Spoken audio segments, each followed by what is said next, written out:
Hoy día vamos a hacer una predicación más de tipo temática, amén, que tiene que ver con nuestra realidad de iglesia, amén. De hecho, el nombre de esta predicación es Iglesia, perseveremos en lo importante.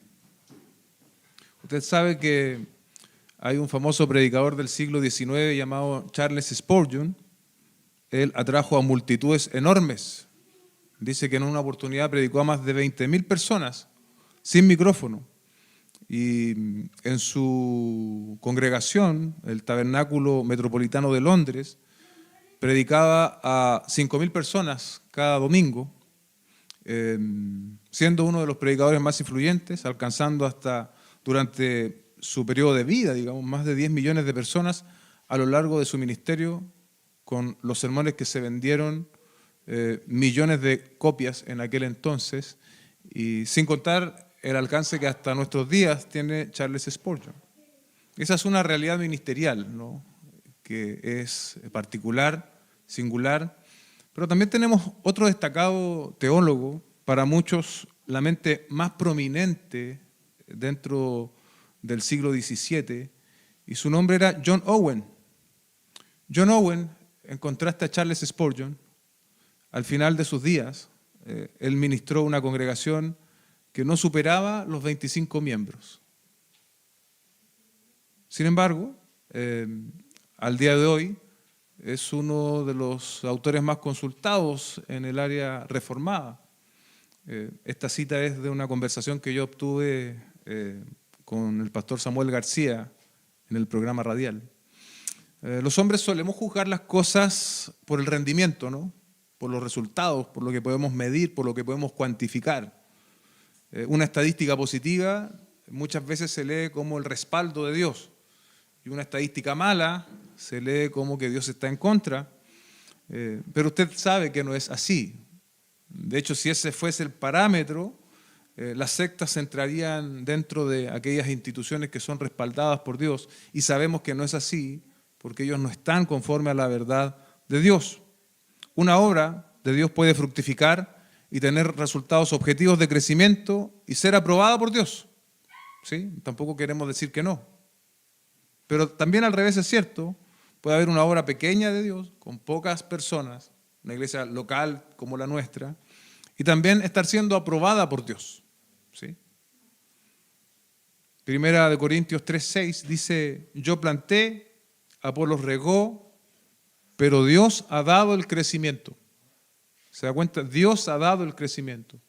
No son nuestros esfuerzos, no son nuestras estrategias, no es la infraestructura, no es nada de eso lo que da el crecimiento de una obra.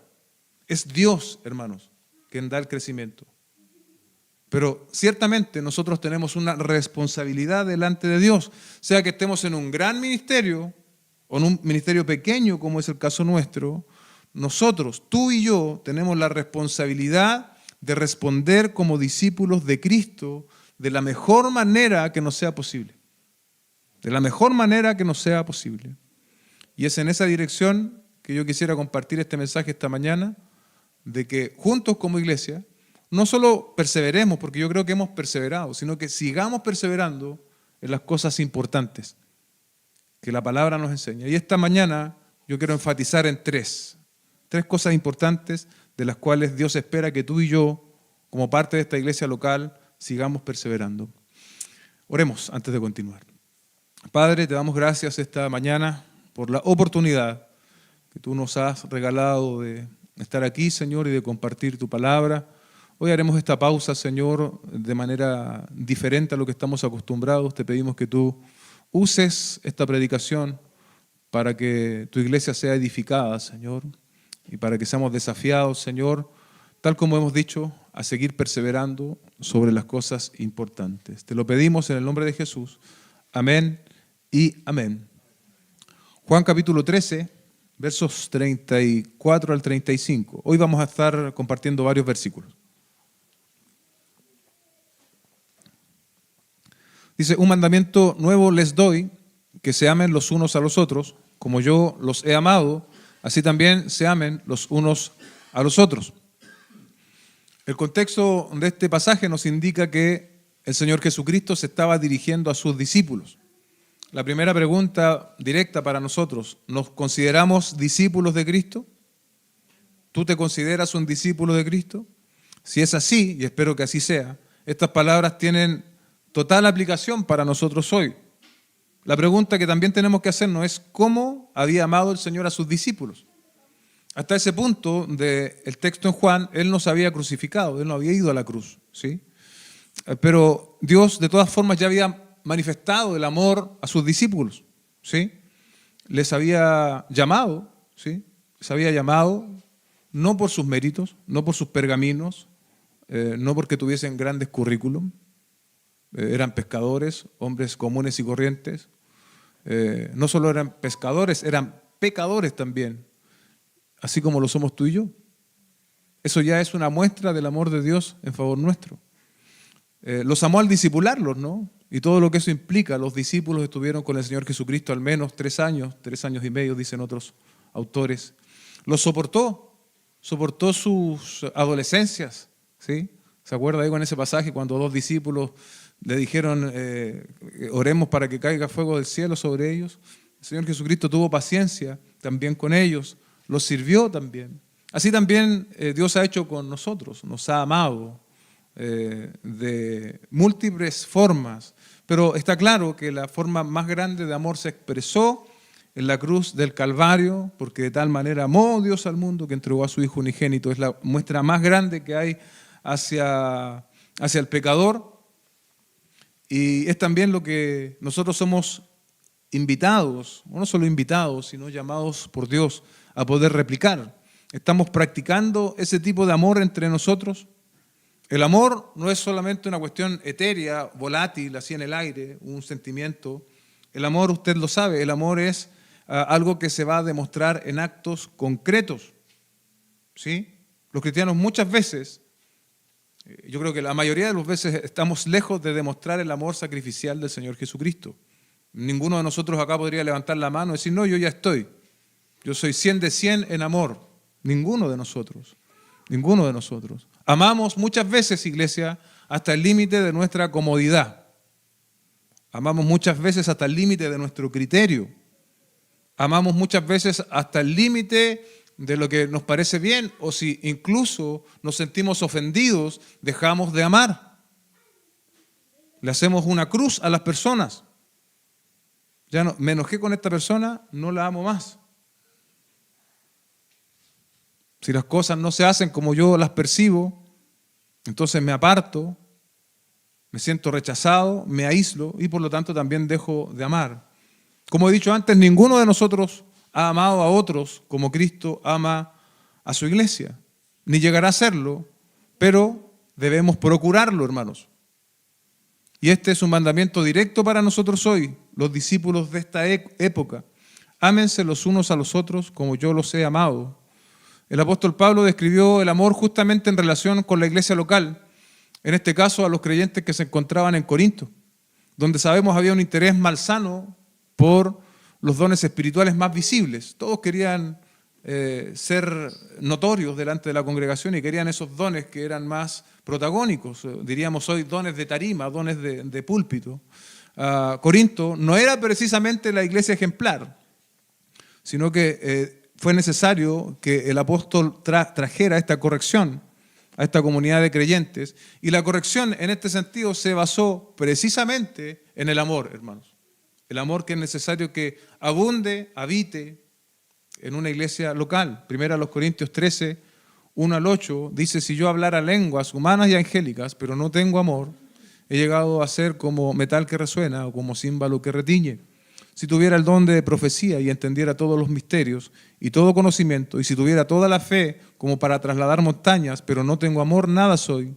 Y si diera todos mis bienes para dar de comer a los pobres, y si entregara mi cuerpo para ser quemado, pero no tengo amor, de nada me aprovecha. Es decir, la manifestación de cualquier don sin amor no tiene el menor valor. Es ruido. Sin amor no sirven para nada. Aún los gestos de desprendimiento más grandes no tienen sentido si no se hacen en base al amor. No tienen valor delante de los ojos de Dios. A los ojos de los hombres sí pueden ser asombrosos, pero a los ojos de Dios no tienen mayor valor. Verso 4 dice, el amor es paciente, es bondadoso. El amor no tiene envidia, el amor no es jactancioso, no es arrogante, no se porta indecorosamente, no busca los suyos, no se irrita, no toma en cuenta el mal recibido. El amor no se regocija de la injusticia, sino que se alegra con la verdad. Todo lo sufre, todo lo cree, todo lo espera, todo lo soporta. Pregunta para nosotros esta mañana, ¿cómo está nuestra cuota de paciencia con otras personas, con nuestra familia y por sobre todo en la realidad de nuestra iglesia local? ¿Cómo está nuestra cuota de bondad, hermanos? Porque esa es una manifestación directa del amor. ¿Somos envidiosos frente al éxito de otros? ¿Por qué Dios no me bendice a mí como lo bendice a Él? O pongámoslo de manera congregacional, ¿por qué Dios no nos da un lugar a nosotros como lo hace con otra iglesia? Eso también es envidia, envidia ministerial. Y dice que el amor no tiene envidia. No busca lo suyo, no se irrita, no toma en cuenta el mal recibido. ¿Usted toma en cuenta el mal recibido? ¿Guarda esas ofensas en un registro interno? ¿Sí? Entonces, a pesar de que usted dice que perdonó, no, lo tiene ahí entre ceja y ceja, y en verdad, a pesar de que te han pedido perdón, tú no has perdonado, estás guardando rencor. Verso 8, el amor nunca deja de ser, nunca deja de ser. Pero si hay dones de profecía, se acabarán, si hay lenguas, cesarán, si hay conocimiento, se acabará. Esa es la preeminencia del amor. El amor va a permanecer. Y es ese tipo de amor que describe Pablo a los Corintios, el que nosotros somos llamados a manifestarnos entre nosotros. Por eso, volviendo a nuestro texto en Juan, en el versículo 35, dice, en esto conocerán todos que son mis discípulos. Ese es el sello distintivo. Si tienen amor los unos a los otros. El amor es entonces, iglesia, ese sello distintivo. Si nosotros decimos ser discípulos de Cristo, no lo vamos a producir por ganas o por imposición, queridos hermanos. El que nosotros podamos amar reflejando el amor de Cristo es una obra de Dios en nuestro corazón. Pero este tipo de amor no es solo para un grupo selecto dentro de la iglesia, sino es para todos los que se dicen ser cristianos. Tú te dices y te reconoces como creyente, como cristiano, entonces tienes que imitar el amor de Cristo. Si hemos recibido el amor de Cristo, es necesario, escúchame bien, si hemos recibido el amor de Cristo, que Él nos ha manifestado en la cruz del Calvario a nuestro favor con su vida, su muerte, su resurrección, es natural que ahora nosotros lo expresemos a otros. Es natural, es normal, es lo que debe pasar. Dado que hemos recibido el amor de Cristo, ahora lo natural es que lo manifestemos a los demás.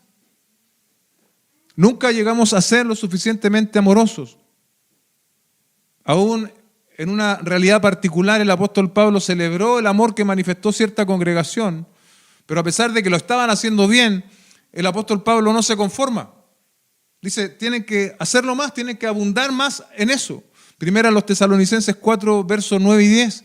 Pero en cuanto al amor fraternal, no tienen necesidad de que nadie les escriba, porque ustedes mismos han sido enseñados por Dios a amarse unos a otros. Es interesante lo que dice Pablo allí, ¿no? El amor no lo podemos aprender en una pizarra, ¿sí? Estos son los 3 pasos para amar a tu hermano. El amor es algo que aprendemos directamente de Dios. Han sido enseñados por Dios a amarse unos a otros. Verso 10, porque en verdad lo practican. ¿Se da cuenta?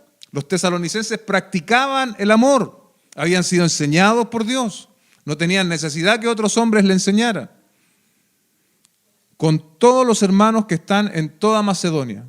Pero les instamos, y aquí está esa advertencia apostólica, ¿no? Que nunca llegamos a amar lo suficiente. Pero les instamos, hermanos, a que abunden en ello más y más. Más y más. Es decir, no hay límites para amarnos los unos a los otros. El único que sabe de manera objetiva cuánto amamos es Dios mismo. Y Él nos está diciendo que tenemos que abundar más y más en amor. Porque como hemos dicho, cuando manifestamos el amor, estamos manifestando el sello de que somos discípulos de Cristo. Debemos perseverar en esto, iglesia. Esto es importante. Esto no es alternativo. No es como decir, bueno, yo voy a hacer otras cosas, pero no voy a amar. No, tienes que amar. En virtud de la obra de Cristo en tu corazón y a tu favor tienes que amar. Son asuntos en los que debemos perseverar. Y aquí ocurre una paradoja. A lo mejor a usted le ha pasado en alguna oportunidad, seguramente sí. Cuando nosotros amamos a una persona de manera fraternal, de manera cristiana, hay ocasiones en que ni siquiera vas a recibir un gracias. Ni siquiera te van a decir gracias. No va a haber absolutamente nada, por el contrario. Muchas veces no te van a decir gracias, sino que muchas veces te van a criticar. Y eso frustra a nuestra carne. Cuando no hay gratitud, cuando tú amas a alguien y no hay gratitud, eso frustra a nuestra carne, pero no a nuestro espíritu. Y sabes, frustra a nuestra carne y machaca nuestro orgullo. Entonces nos termina haciendo bien. Nos termina haciendo bien. Debemos perseverar en ello. Iglesia, ninguno de nosotros ha correspondido, también pensándolo desde esta perspectiva, ninguno de nosotros aquí ha correspondido al amor de Cristo como debiésemos hacerlo. O alguien puede levantar la mano y decir, no, yo ya amo a Cristo conforme a lo que Él hizo por mí. Ninguno. Siga amando a los hermanos en la fe, aunque usted sea amado menos. Siga amándolos. Juan escribe en su carta, primera de Juan capítulo 4, versos 20 y 21, si alguien dice yo amo a Dios, pero aborrece, odia a su hermano, es un mentiroso, porque el que no ama a su hermano, a quien ha visto, no puede amar a Dios a quien no ha visto. Note lo incisivo que es Juan aquí. No existe esta dualidad, ¿no?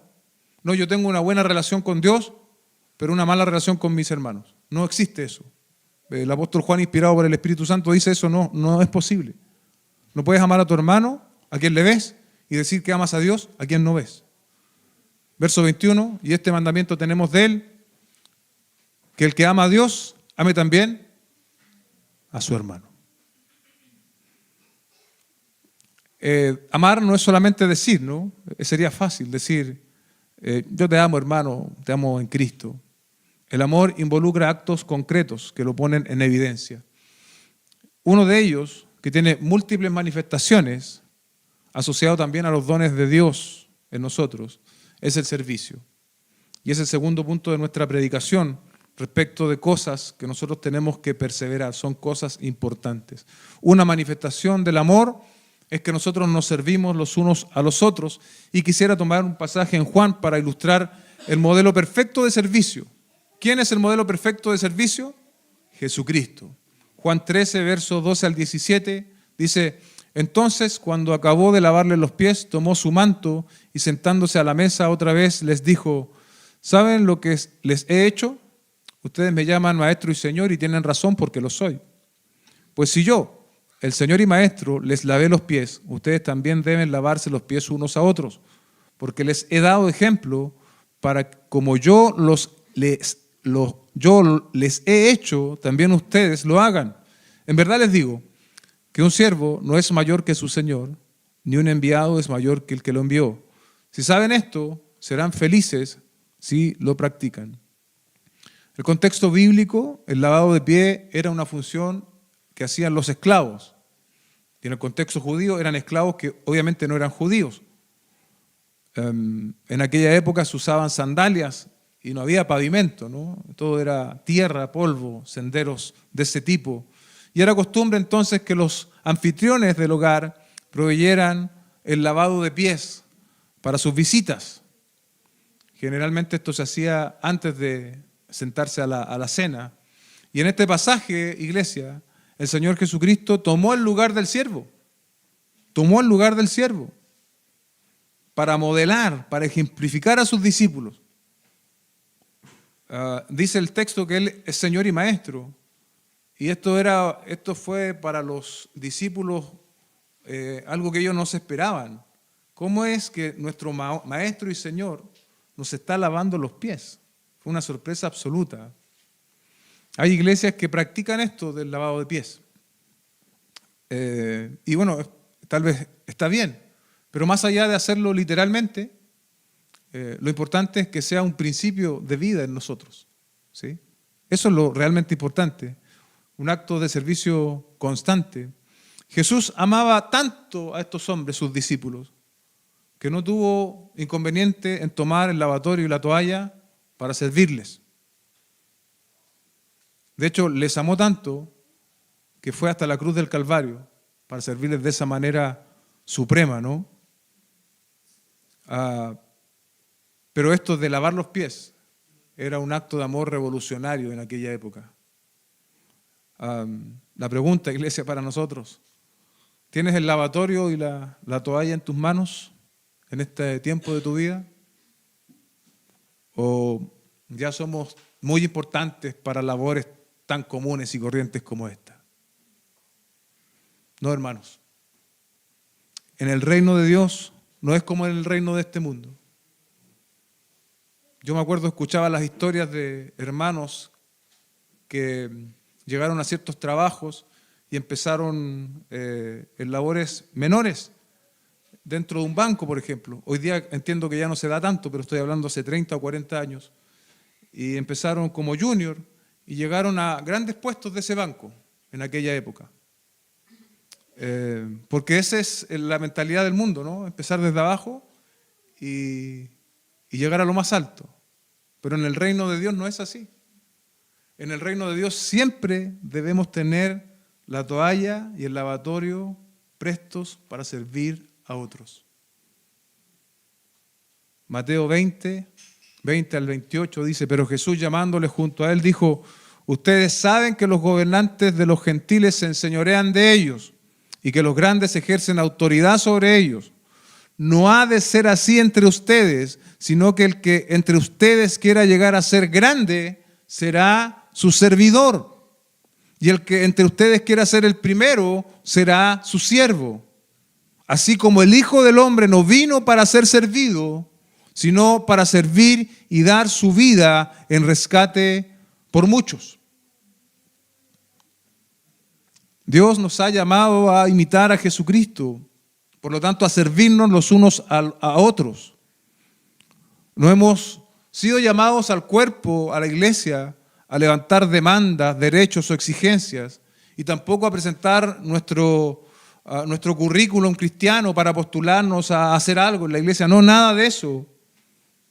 Hemos sido llamados a servirnos, iglesia, los unos a los otros, con los dones que Dios nos ha dado, y debemos ser perseverantes en ello, porque otra vez habrá momentos en que el ánimo natural parecerá extinguirse. No, hoy me levanté sin ánimos de servir. Hoy estoy cansado. Hoy estoy drenado al extremo. Y puede ser, y te va a pasar, hermano. Pero en ese mismo instante, cuando te sientas de esa manera, debes mirar nuevamente el ejemplo de Jesucristo, el ejemplo de nuestro Maestro. Filipenses 2, versos 3 al 5, no hagan nada por egoísmo, por vanagloria, sino que con actitud humilde cada uno de ustedes considera al otro como más importante que a sí mismo, no buscando cada uno sus propios intereses, sino más bien los intereses de los demás. Haya pues en ustedes esta actitud que hubo también en Cristo Jesús. Esta es la actitud que Cristo tuvo y es la actitud que nosotros debemos tener.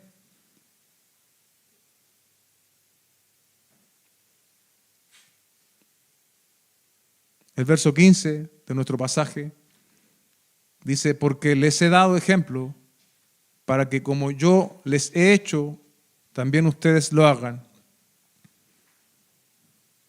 Debemos, hermanos, persistir en esto. Debemos perseverar en esto.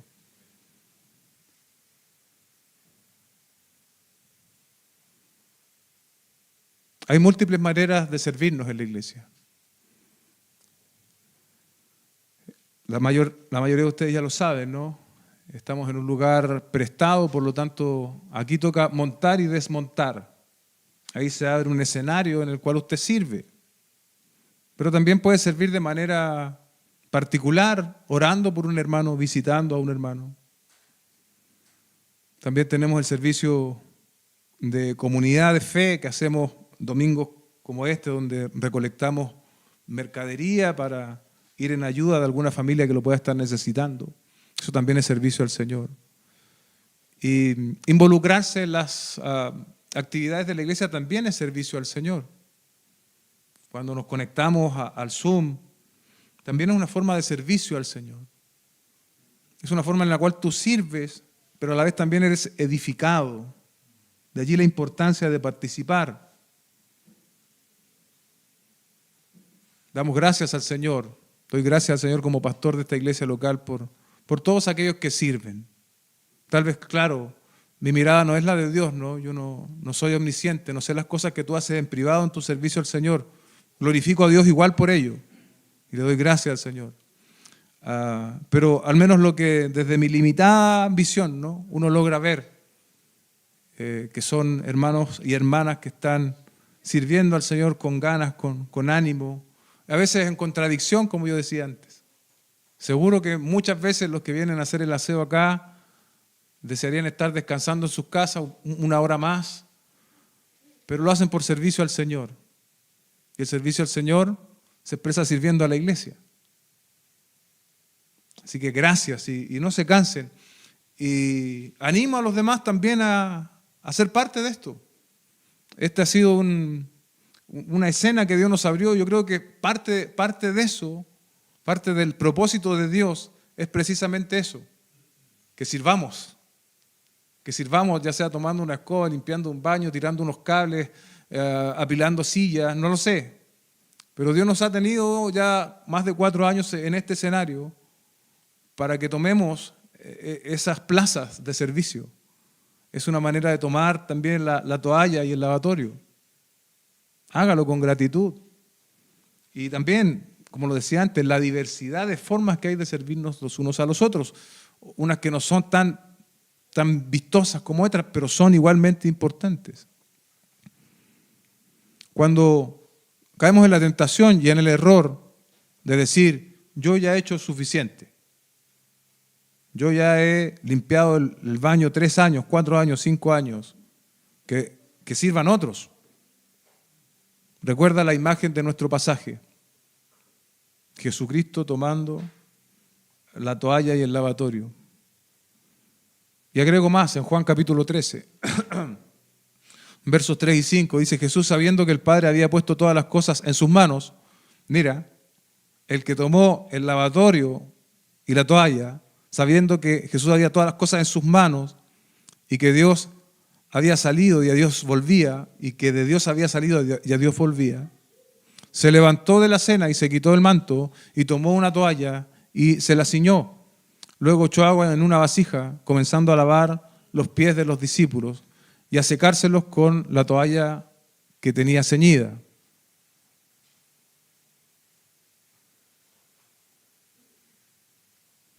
Tenemos esta voluntad, iglesia, de levantarnos como lo hizo el Señor Jesucristo y servir, tomar el lavatorio y la toalla que Dios haya puesto en nuestras manos y servir. Escúchame bien, no hay tarea sin valor, no hay tarea que Dios haya encomendado a un hombre, a una mujer, sin valor. Toda tarea que Dios nos ha encomendado tiene valor, precisamente porque es Dios quien la ha encomendado.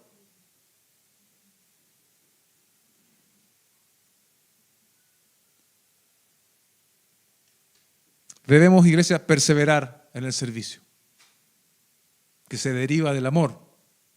Otro asunto esencial en la vida de iglesia, en lo cual debemos perseverar, es el perdón.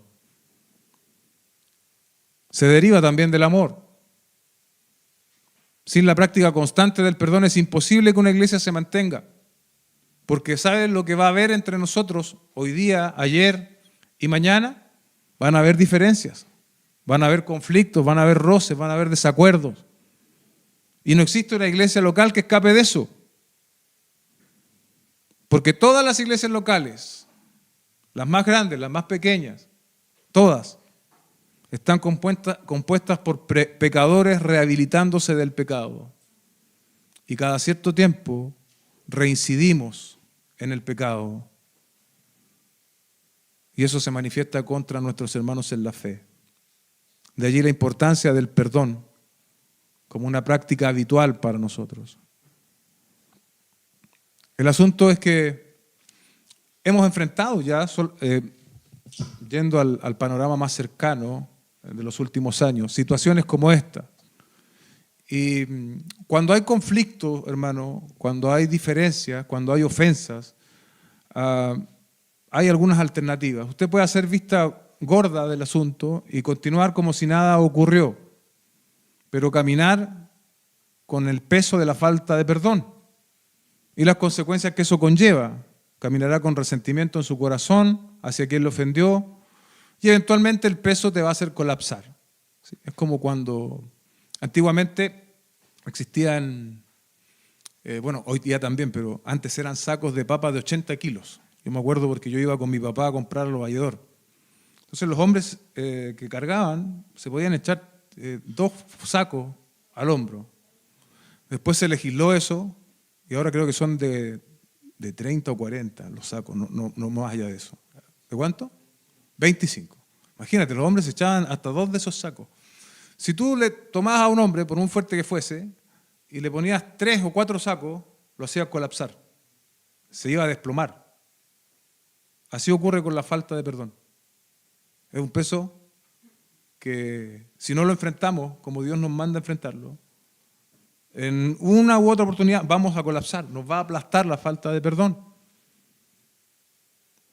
La oración del Padre Nuestro incluyó esto. En Mateo 6:12 dice, y perdónanos nuestras deudas, como también nosotros hemos perdonado a nuestros deudores. Aquí la palabra deuda también puede leerse como pecados. Perdona nuestros pecados, como también nosotros hemos pecado a quienes nos han ofendido. El perdón recibido, y esto es importante en este pasaje, hermanos, el perdón recibido de parte de Dios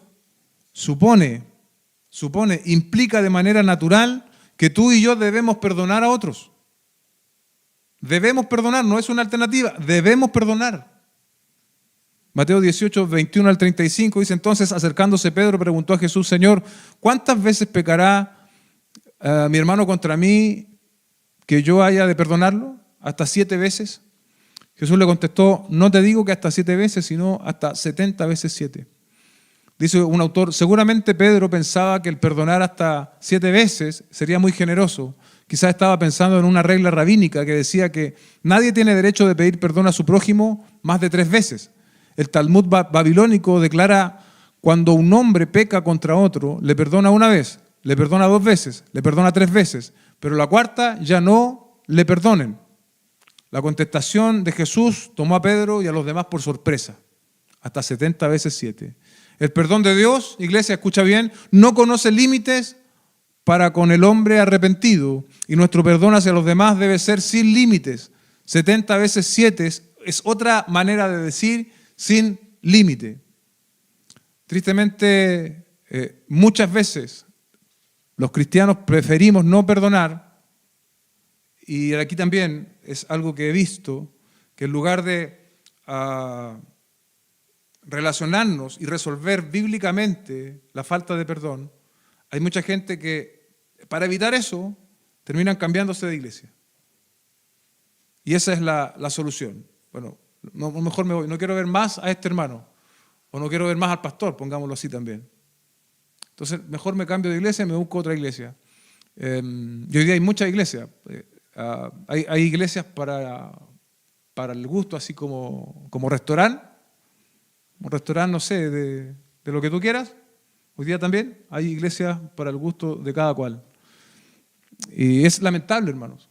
Es lamentable porque cuando nosotros actuamos de esa manera, estamos limitando nuestra madurez en el Señor.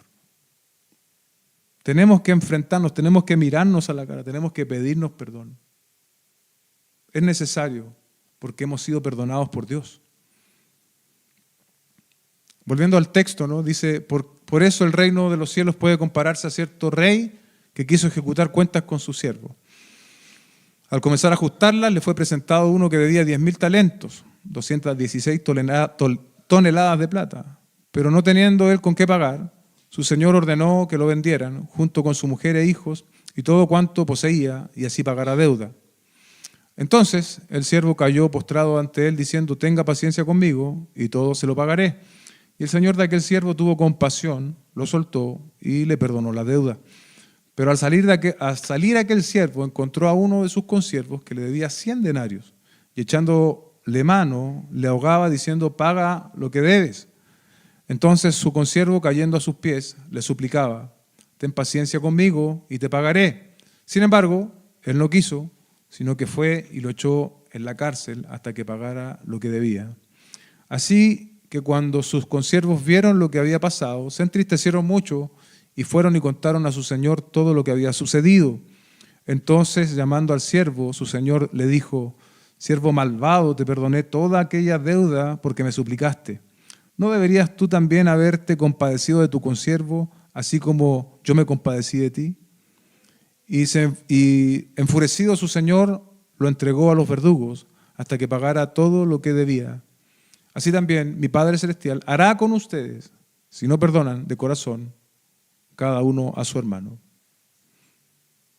Esta parábola ilustra excelentemente bien, ¿no?, lo que es el perdón.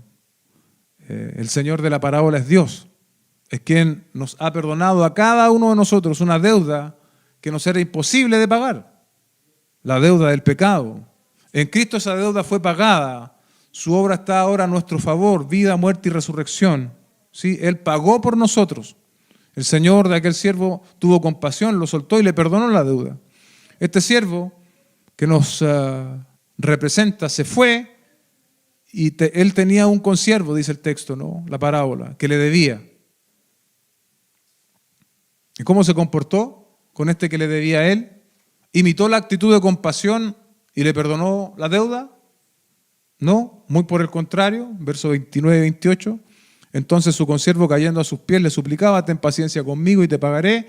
Sin embargo, él no quiso, sino que fue y lo echó en la cárcel hasta que pagara lo que debía.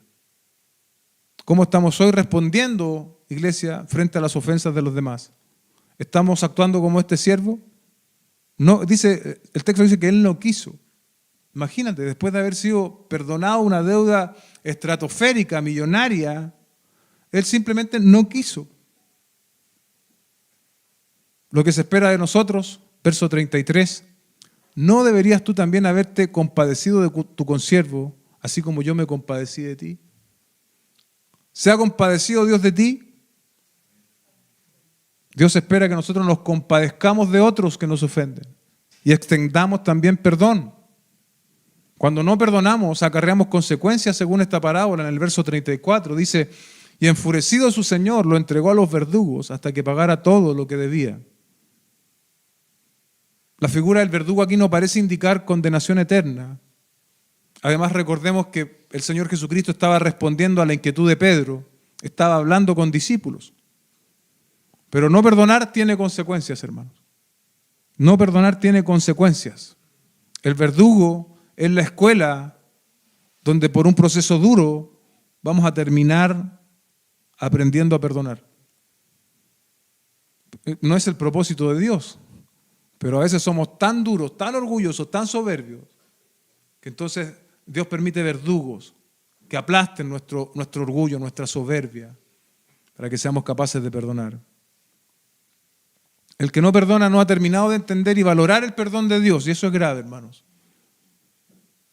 Ese perdón que recibimos a través de Cristo. Estamos subestimando la obra de redención. Cada vez que yo no perdono a alguien que me ha ofendido, lo que en verdad estoy haciendo es que estoy subestimando lo que Cristo hizo por mí en la cruz.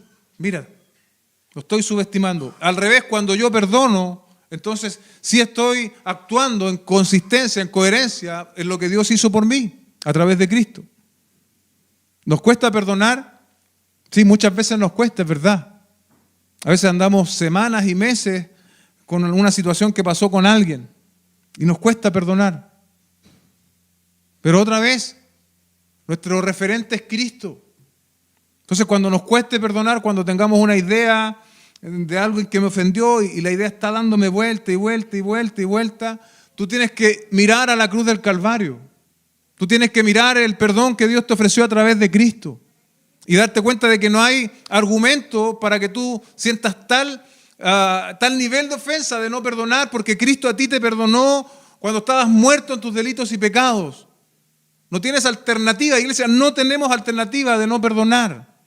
Entonces ir ahí a la rodilla y decir, Señor, aquí estoy, me cuesta. Aún estoy con esto hace semanas, meses, pero aquí estoy, Señor. Y sé que lo que tú hiciste a través de tu Hijo Jesucristo es extraordinario y yo no quiero perdonar esta pasada llevar que me han hecho. Y Dios va a orar en tu corazón. Porque cada vez que nosotros oramos conforme a lo que Dios ha establecido en su palabra, Dios nos oye. Donde hay seres humanos, amados hermanos, habrá conflictos, pero en la iglesia se supone que hagamos una diferencia. Este no es un club social, no es la fanaticada de un equipo de fútbol, somos la iglesia de Cristo. Somos la iglesia de Cristo. El vínculo que nos une es Cristo, es su obra. Pablo les escribe a los Efesios en 4:31, dice, sea quitada de ustedes toda amargura, enojo, ira, gritos, insultos, así como toda malicia. Lo veíamos hace algunas semanas, ¿no? Tiene que ser quitada toda amargura, todo enojo.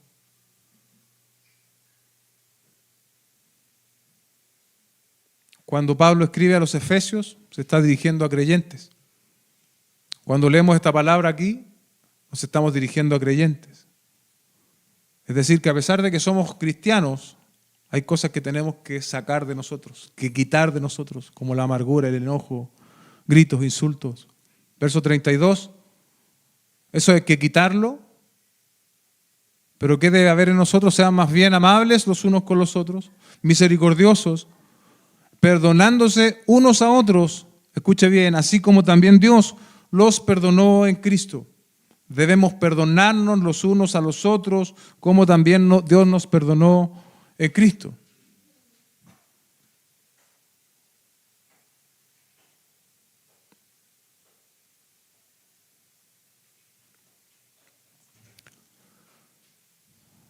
Aún creyentes de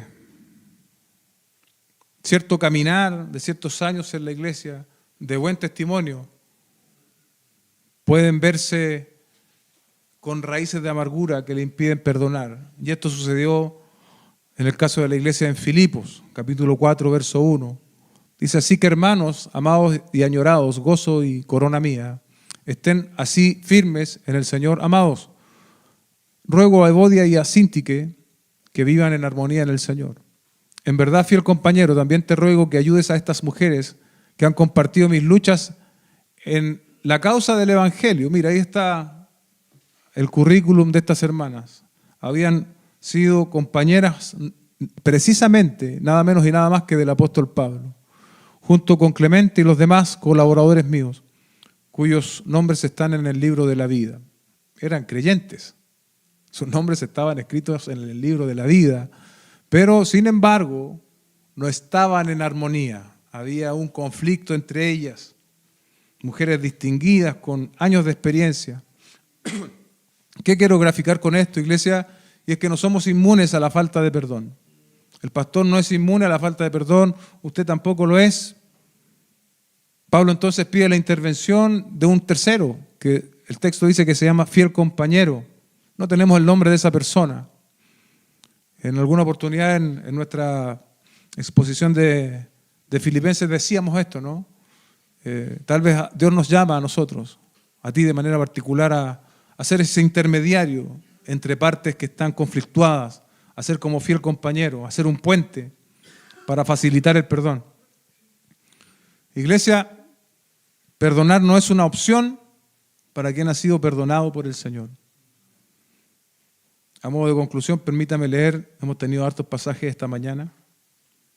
Colosenses 3, 12 al 17.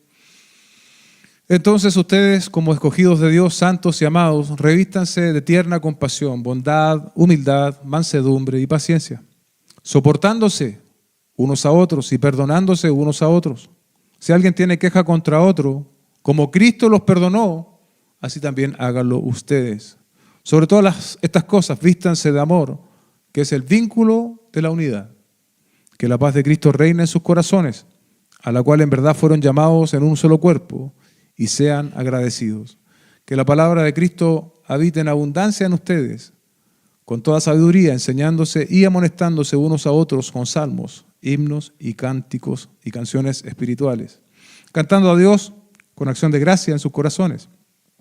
Y todo lo que hagan, de palabra o de hecho, háganlo todo en el nombre del Señor Jesús, dando gracias por medio de Él a Dios el Padre. Debemos, hermanos, perseverar en el amor, en el servicio y en el perdón unos a otros. Si cada uno de nosotros asume su responsabilidad e insiste en crecer en esta dirección, estaremos en la voluntad del Señor.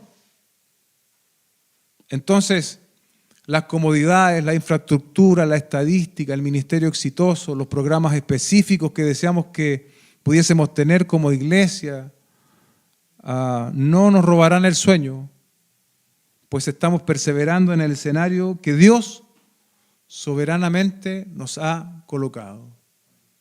Estamos perseverando en el escenario que Dios soberanamente nos ha colocado.